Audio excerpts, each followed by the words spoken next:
The Lost Tribes from Outer Space by Mark Dim, Part 5, Chapter 13.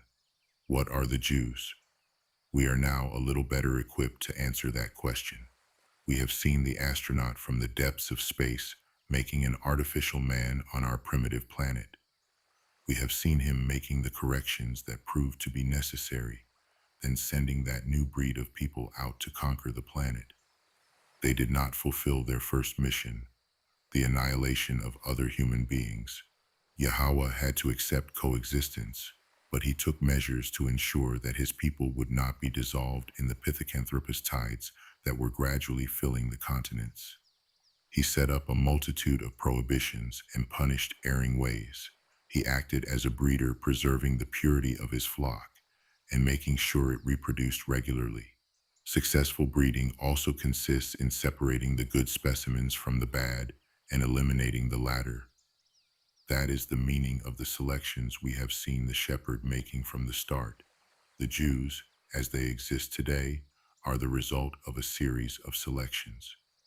It could just as well be said that they are the product of successive refinements, because Yahweh has several times extracted the best essences from what was in his test tube, and the image of a laboratory worker fits him even better than that of a shepherd. He said, "But I will leave a few of them who will escape sword, famine, and pestilence." Ezekiel 12:16. Let us follow the formation of Jewish humanity from the beginning.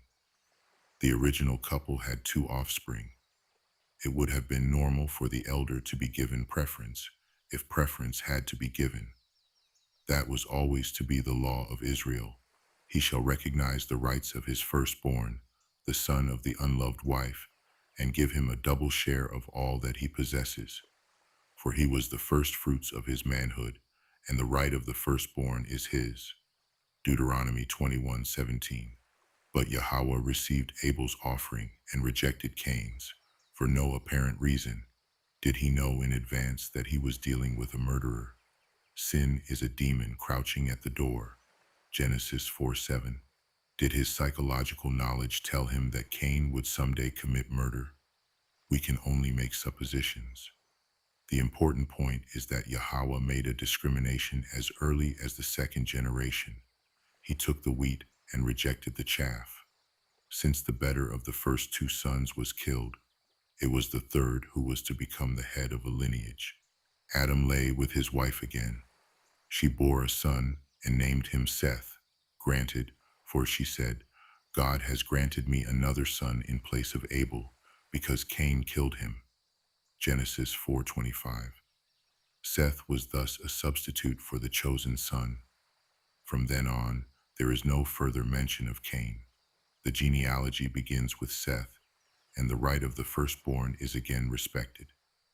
In the 5th chapter of Genesis, only the firstborn son of each generation is listed: Enosh, Kenan, Mahalalel, Jared, Enoch, Methuselah, Lamech, Noah. 1,529 years went by between Seth's birth and the deluge. In the time of those proud patriarchs, the age of procreation was between 65 and 500. Then Yahweh made a second selection. It was much more radical. At first he intended to annihilate all his creatures. "This race of men whom I have created, I will wipe them off the face of the earth, man and beast, reptiles and birds. I am sorry that I ever made them." Genesis 6:7. Then he relented and spared a family who would become his new breeding stock. But Noah had won the Lord's favor. If all animals, except perhaps the fish, had been destroyed in the flood, nature would have had to begin her prodigious work all over again, starting in the oceans, assuming that evolution actually took place as Darwin describes it. The righteousness of Noah, who was the one blameless man of his time, spared her that effort. As I have already said, the visitor from space made the required alterations in his culture, and at the same time, washed out his test tube. When the deluge was over, he had 3 improved specimens: Noah's sons Shem, Ham, and Japheth. He could have kept all 3 of them. but he decided to do things thoroughly and make another selection. He was given an opportunity for it when Noah became drunk and lay naked in his tent.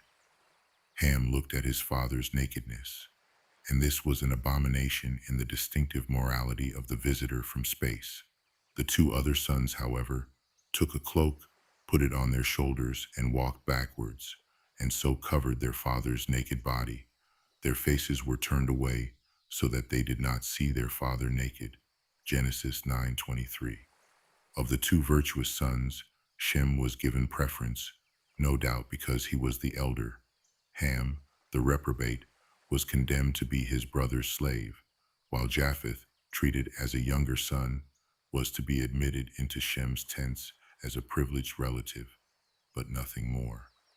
Yahweh had made a third selection, but this time it was not accompanied by a washing of the test tube. There was thus a residue, Ham and Japheth. They would have descendants and work with their elder brother in populating the planet. From them were to be born the nations that are often mentioned in the Bible. Shem was the new father of the Jews. Ham and Japheth were the ancestors of the Goyim. Their descendants were to combine with the Anakim, who had survived the cataclysm, to form the mass of non-Jews, the peoples whom Yahweh did not cover with his protecting wing. The truth is, however, that the elect and the non-elect did not consider themselves different from each other. There was no anti-Semitism in the time of Shem. They had such fraternal feelings that they decided to live together and never part. If we read the Bible objectively, we see that this was the origin of the construction of the Tower of Babel. Let us build ourselves a city and a tower with its top in the heavens, and make a name for ourselves, or we shall be dispersed all over the earth. Genesis 11:4. Making a name for ourselves meant uniting in a single community. That, in any case, is how Yahweh understood it. Here they are, one people with a single language. The tower, whose construction was a common effort, was more than a symbol. It was a signal and a rallying point. It was built very high so that it could be seen from far away. Yahweh's intentions are clear. He prevented his elect from merging into the rest of mankind and set them apart by creating a jumble of languages. He fomented hostility because it served his plans. He was not a God of peace. He made himself responsible for the oppression that would weigh down on his people. The Lord of hosts is at the origin of wars and pogroms. Construction of the city was stopped. The unfinished tower was only a mediocre ziggurat that would be eaten away by the sand-laden winds until nothing was left of it. Ham and Japheth went their separate ways. Mankind's great project had been liquidated. Shem was left alone. After the brief account of the aborted construction of Babel, Genesis launches into a long list of Shem's descendants that takes up the rest of the chapter, going from generation to generation until it finally comes to Terah, Abraham's father. A fourth selection was about to take place. Yahweh's people lived in the valley of the Euphrates. For unspecified reasons, Terah left the little town of Ur with his family. He went north and stopped at Haran in the upper valley. But even though he did not reach it personally, his destination was Canaan. It seems clear that Yahweh was behind that family move. The stop at Haran constituted a pre-selection, as was shown when Abraham received this order: leave your own country, your kinsmen, and your father's house, and go to the country that I will show you. Genesis 12:1. It is noteworthy that the place he reached, following Yahweh's directions, was near Bethel, the main base of the space travelers. It is also worth noting that Lot went with Abraham on this journey. Once they were in Canaan, they separated after a quarrel between their respective herdsmen. The region was not rich enough, it was said, to support all their livestock. Whether this was only a pretext or not, Abraham said to his nephew, "Let us part company. If you go left, I will go right. If you go right, I will go left." Genesis 13:9. The selection was approaching. Abraham was left alone with his wife and servants. Yahweh's new plan was underway. The fourth essence was about to be extracted. I have spoken earlier about the sterility of Abraham's wife, Sarah, and Yahweh's intervention. We must come back to that to understand the importance of the fourth selection. Having been called upon to be the mother of descendants countless as the dust of the earth, Sarah had only her womb to offer Yahweh. Where did he get the ovum he deposited in it? Not on earth, where there were no desirable donors. It had to have come from elsewhere, from Yahweh's home planet, or the one to which Elijah was transported. What matters above all else is that the fourth selection completely renewed the breed. It is as important as the creation of Adam. The Jews really begin with Isaac, and they form an imported humanity in an even more obvious way than the descendants of Adam. That, in any case, is what the Bible gives us to understand. In discussing Yahweh's ability as a geneticist, I pointed out the singular percentage of difficult conceptions among the Jews. The pattern is repeated again and again, with a few minor variations. The woman who is to give birth to a key individual in the history of the Jews is sterile. Yahweh intervenes, and conception occurs. The persistence of this pattern seems suspicious to me. There was a man from Zorah of the tribe of Dan, whose name was Manoah, and whose wife was barren and childless. Judges 13:2. The angel of the Lord appeared to her, and she conceived and gave birth to Samson. Elkanah had two wives, named Hannah and Peninnah. Peninnah had children, but Hannah was childless. I Samuel 1:2. One morning Elkanah and Hannah were up early, and after prostrating themselves before the Lord, returned to their own home at Ramah. Elkanah had intercourse with his wife Hannah, and the Lord remembered her. She conceived, and in due time bore a son, whom she named Samuel. I Samuel 1:19-20. Many other similar passages could be quoted. It is hard to take them literally. The mothers of Samson and Samuel may not have had any problem of that kind. Why should the narrator feel obliged to repeat the same pattern each time? Let us recall the method of reading the Bible that I formulated earlier. What mattered to Yahweh, who inspired the books of the Old Testament, was to transmit the essential points of his message, even with the use of false supports. He resorted to propaganda techniques that we still use. The anecdote conveys the idea in a form that can be grasped by everyone, but it has no importance in itself. The pattern of the woman impregnated with the help of Yahweh obviously goes back into the remote past. It is charged with intense meaning. I, Yahweh, am the true father of your people. The head of the lineage is not of earthly origin. He was imported by my efforts. He belongs to me, and so do you. You are my people. The habit of tirelessly retransmitting that essential truth was so tenacious that it also inspired the New Testament. Jesus was born in the same way as Isaac, Jacob, Samson, Samuel. The variations were there. Mary was not sterile, and the ovum was of earthly origin. And yet, at the beginning of Matthew, it is not Mary's genealogy that is given, but Joseph's. And Jesus publicly placed himself at a distance from the virgin who had given birth to him. Who is my mother? Who are my brothers? Matthew 12:48. Joseph, like Abraham, assured the historical succession of generations. This similarity gives strong reason to believe that the more recent story was modeled on the older one. The wondrous births of Jesus, Jacob, Samson, and Samuel take us back to that of Isaac. The biblical narrators make strenuous efforts to draw our attention to it. It explains the origin of the Jewish people. They came from the stars and were placed on our planet for a specific purpose by a strange missionary preaching a God who was none other than himself. The technique of selection was so natural to Yahweh that he applied it even outside his people.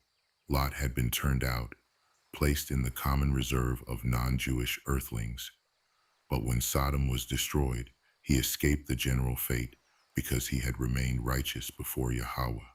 He became the father of the Ammonites, the fruit of a selection on a local level with a washing of the test tube. The people of Israel narrowly escaped a cataclysmic selection in the Sinai wilderness after Aaron had made the golden calf. They had disappointed their Lord once again, taking advantage of Moses' long absence on the mountain where the visitor from space was giving him the Ten Commandments. They turned toward idols, or probably, as we will see, toward something even more reprehensible. Yahweh then said to Moses, I have considered this people, and I see that they are a stubborn people. Now let me alone to vent my anger upon them, so that I may put an end to them and make a great nation spring from you. Exodus 32:9-10. Moses interceded for his people and persuaded Yahweh to spare himself the effort of washing out his test tube again. The fifth selection, the final extraction of an essence, took place soon afterward in a less brutal and expeditious manner. The Reubenites and the Gadites headed a movement that tried to violate Yahweh's orders by making the people settle on the east bank of the Jordan, pointing out that the region was good grazing country for the flocks that were their livelihood. But it was to the west bank that the Lord had ordered them to go. It was to be taken by force, at the cost of war, while the territory on the east bank posed no problem of conquest. A strong reason seems to have determined Yahweh's choice. We do not know what it was, but we can make conjectures about it. The area near latitude 32 degrees north and longitude 35 degrees east may have had more favorable conditions for landings by the occupants of the spacecraft. Communication between Yahweh and his people was easier in privileged places like Bethel and Shiloh, whether it was carried on by means of waves that we cannot identify exactly, or in some other way. Moses knew these reasons. He said to the Gadites and the Reubenites, how dare you discourage the Israelites from crossing into the land which the Lord has given them? It was a very serious matter. The Lord became angry that day, and he solemnly swore, because they have not followed me with their whole heart, none of the men who came out of Egypt from 20 years old and upwards shall see the land which I promised on oath to Abraham, Isaac, and Jacob. Numbers 32:10-11. To accomplish this, he made his people wander in the wilderness for 40 years, until all members of the offending generation were dead, before he took them across the Jordan. It was an elimination by time, a sign of clemency on the part of Yahweh, who sometimes used more drastic methods, as we have seen. There was an echo of such methods in Jesus' words 2,000 years later. Many, I tell you, will come from east and west to feast with Abraham, Isaac, and Jacob in the kingdom of heaven. But those who were born to the kingdom will be driven out into the dark, the place of wailing and grinding of teeth. Matthew 8:11-12. But we will discuss Jesus farther on. We may consider that the constitutive selections ended after the Israelites entered Canaan under the leadership of Joshua. There were 5 of them. They purified the blood of the breed and improved its psychological qualities. Yahweh, a breeder who knew the resources of genetics, had achieved his goal, and now we see better what a Jew is, a product of selection, the result of 5 essences. The Jew is a quintessence. Chapter 14. The people of God at school. Selection, as we have seen it being practiced, is enough to produce interesting specimens that gladden the breeder's heart. Yahweh could not be content with them, however, because his designs were more far-reaching. A racehorse or a hunting dog needs training to behave as it is expected to do. The cosmic traveler was dealing with human beings. Although he had favored the development of their intelligence, it complicated his task, and their native independence required great skill on his part. From a biologist, he became an educator. It is a specialty that missionaries often cultivate. There has been much fruitless speculation on the great leap forward that occurred in the 8th millennium BC. when Mediterranean peoples changed from food-gathering societies into agricultural ones. Anthropologists of different schools have ascertained the fact. It has every appearance of being a mutation. When that word has been spoken, no one knows anything more.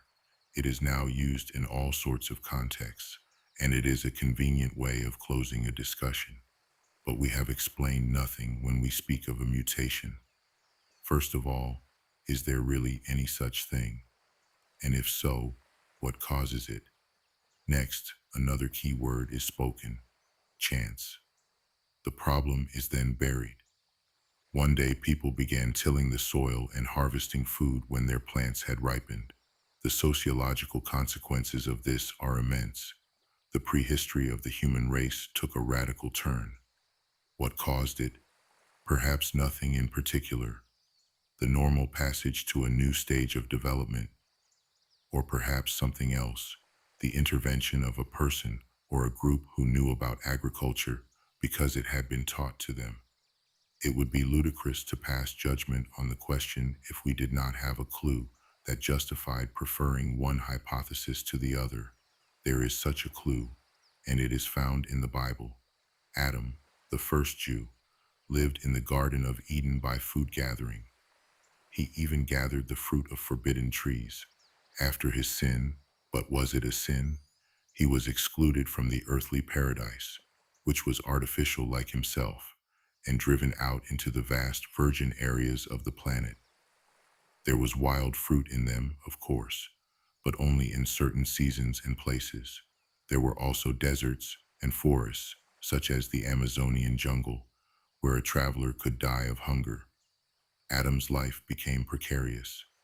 Since he was the rootstock of the chosen people, Yahweh decided to increase his chances of survival. He attached him to the soil and made him pass to the stage of agriculture. With labor you shall win your food from it, the ground all the days of your life. You shall gain your bread by the sweat of your brow. Genesis 3:17-19. To make bread, one must cultivate grain, wait for it to ripen, and therefore stay in one place. This solved another personal problem of Yahweh, since he had difficulty in finding his creatures on the surface of the earth. As we have seen, he would have lost them forever if they had been constantly on the move in search of game and edible berries. As soon as he came out of the ark, Noah began tilling the soil. Noah, a man of the soil, began the planting of vineyards. Genesis 9:20. This seems to have been his first concern after setting foot on dry land. Here is the mutation. What if it were Yahweh who taught agriculture, first to his cherished people, and then, through them, to all the peoples who came in contact with them? In his prophetic fervor, Isaiah says, "Will the plowman continually plow for the sowing, breaking his ground and harrowing it? Does he not, once he has leveled it, broadcast the dill and scatter the cumin? Does he not plant the wheat in rows with barley and spelt along the edge? Does not his God instruct him and train him aright?" Isaiah 28:24-26. What if chance were actually Yahweh and had come from another planet? This idea will, of course, bring loud protests from historians who work hard to establish chronological order and tirelessly list borrowings made by the Hebrews, homeless nomads wandering in the Fertile Crescent from the cultural heritages of the Sumerians, Egyptians, Canaanites, Cushites, Hittites, and so on. According to those historians, the people of God began with Abraham's tribe, which left Chaldea and went to Palestine about 2000 BC. But what happened before then? What if ancient cultures, from the Sumerians to the Cushites, owed their birth to the spark given off when a spacecraft brought to our planet a cosmic traveler who knew things still unknown to Earthlings and produced the decisive mutation? Yahweh is a prehistoric God.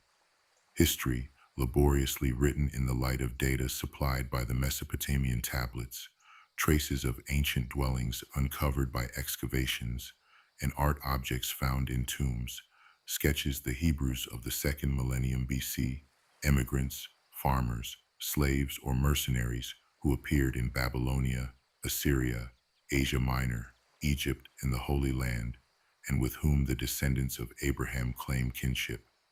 André Chouraki, Histoire du Judaïsme. The Hebrews entered Canaan in the second half of the second millennium BC. Those independent tribes brought a new faith with them, Ibid. History must take account of that fact, and it does so without reluctance. But at the same time, it focuses attention on a new problem. What was the origin of that one God who suddenly appeared among those wretched immigrants and resembled no divinity found among neighboring peoples? It must be acknowledged that his appearance was a turning point as important as the discovery of agriculture. How is it to be explained? A word is burning my lips, and I have decided to say it. This also seems like a mutation, and the same question arises. What caused that mutation? Was it chance, or was it someone who knew how to make Abraham hear his voice as he was sitting at the opening of his tent in the heat of the day? Genesis 18:1. Yahweh continued his work of education. He had a great deal to transmit. He wanted a dwelling where it would be easier to meet his people, an ark of the covenant that would enable him to materialize himself before his priests and speak with them face to face, in the secrecy of the tent of the presence and later in the temple. He taught the skills that would be needed to construct that dwelling. The Lord spoke to Moses and said, "Mark this, I have specially chosen Bezalel, son of Uri, son of Hur, of the tribe of Judah.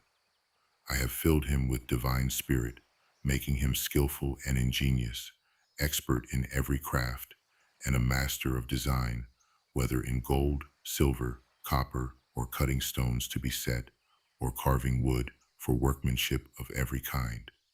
Exodus 31, 1-5. He went further.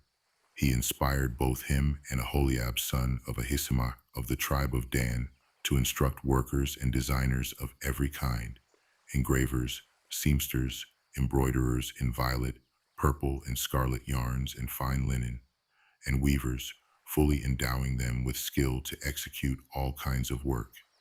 Exodus 35, 34-35. Instruction went far beyond manual skills. To Joseph, Yahweh taught the art of cementing the foundations of a state. To Moses, the principles of governing a people. And to Elijah the Tishbite, who was taken up into the sky, what did he reveal which was so transcendent that Elisha stayed with him and would not leave him even at the moment of the supreme elevation? Elijah said to Elisha, "Tell me what I can do for you before I am taken from you." Elisha said, "Let me inherit a double share of your spirit." 2 Kings 2:9. Should we not take this to mean a double share of your knowledge? And how could it pass from the master to the disciple? "You have asked a hard thing," said Elijah. "If you see me taken from you, may your wish be granted. If you do not, it shall not be granted." To see, to know, the extraordinary phenomenon that was about to take place would bear its own revelation within itself. We do not know what Elisha understood when it happened. He was so excited that he could only cry out, my father, the chariots and horsemen of Israel." When he went back to the prophets from Jericho, they said, "The spirit of Elijah has settled on Elisha," and fell on their faces before him. It would be belaboring the obvious to recall everything that human knowledge has owed to Jewish thinkers since the beginning of history, and to repeat the list of discoveries for which the world is indebted to them. The high percentage of great scientists, philosophers, and musicians among the Jewish people is one more enigma. To what are we to attribute it? To a way of life, to the introverted attitude resulting from social exclusion, to the turn of mind produced by study of the Talmud, to a diet that favors intellectual work. None of those factors seems adequate to explain it. They might all work just as well in the opposite direction. Should we give more importance to the concentration of hereditary traits resulting from marriages within the community? Perhaps. But what geneticist would consider that explanation completely adequate? No proof can be given for the idea that Yahweh continues mysteriously sharing his knowledge with his people on condition that they transmit it to the Goyim in proportions that he alone decides, and for purposes of his own. Nor can any proof be given by those who see the ghetto as an environment favorable to the blossoming of genius, or abstinence as a stimulus that produces above average intellectual development. I will therefore try unpretentiously to contribute to a solution of the enigma by recalling the way in which Yahweh caused mutations in the past, making mankind progress in the paths of knowledge and the technological applications that flow from it. Yahweh's pedagogy clearly appears in certain parts of the Bible. His main concern was to ensure that his pupils would remember his lessons. The mechanism of memorization held no secrets for him. Let us watch him at work. The Exodus from Egypt is one of the primary events in Jewish history. For the first time, the celestial visitor displayed his power on the political level. He opposed the powerful empire of the pharaohs and triumphed over it. What were the Jews at that time? An ethnic group who were aware of their singularity but had forgotten the reasons for it. Yahweh had been absent for 430 years and was no longer remembered. The Hebrews' active teacher had been replaced by the dream of a liberator who would deliver them from slavery. Their hope was not to leave Egypt. They had their houses there, they were used to Egyptian life, and they had work that enabled them to make a living. What they wanted was relief from the oppression inflicted by recent royal decrees, imposing hard labor on them and ordering that their numerical increase be stopped by barbaric means. Wanting to take his people back in hand, Yahweh intervened at the right time when the Hebrews' outcries were rising up to the sky. He took the advantageous role of a liberator, which no great statesman has ever rejected when circumstances offered it to him. How was he to derive a lasting benefit from the operation? By engraving it in his people's memory. Young generations have a tendency to display ignorance of events that deeply marked their parents' lives, to regard Verdun only as a small town, or to say, Hitler, never heard of him. Yahweh therefore had to set up permanent markers to remind his people forever of what had happened. It was for this purpose that he instituted the Feast of Unleavened Bread and the Passover, Exodus 12 and 13.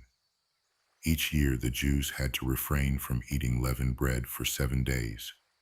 Anyone who ate it would be outlawed from the community of Israel. At the end of the 7 days, each family was to kill a lamb. This was to take place on the 14th day of Abib, the first month. Instructions for the observance were insistently repeated. It was as binding as that of the Sabbath. You shall observe this day from generation to generation as a rule for all time. Exodus 12:17. Yahweh did not hide the real reason for it. When you enter the land which the Lord will give you as he promised, Moses said to the elders of Israel, you shall observe this rite. Then, when your children ask you, what is the meaning of this rite? You shall say, it is the Lord's Passover, for he passed over the houses of the Israelites in Egypt when he struck the Egyptians but spared our houses. Exodus 12:25-27. Why the custom of unleavened bread? So that the question could be asked and answered. But it was not enough to attach a memory firmly to a custom. The custom could not be chosen at random. It had to contain a germ of explanation. Why unleavened bread? Because the ancestors had to leave hurriedly, without waiting for their bread to rise. Why the lamb in whose blood a bunch of marjoram was dipped? Because Yahweh told the Hebrews to mark their houses with blood so that he could spare them while he killed the Egyptians' firstborn. Another custom commemorated the extermination of the Egyptians' firstborn even more vividly. You shall surrender to the Lord the first birth of every womb, and of all firstborn offspring of your cattle, the males belong to the Lord.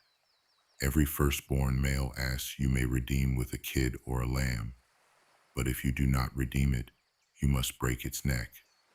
Every firstborn among your sons you must redeem. When in time your son asks you what this means, You shall say to him, by the strength of his hand the Lord brought us out of Egypt, out of the land of slavery. When Pharaoh proved stubborn and would not let us go, the Lord killed all the firstborn in Egypt, both man and beast. That is why I sacrifice to the Lord the first birth of every womb, if it is a male, and redeem every firstborn of my sons.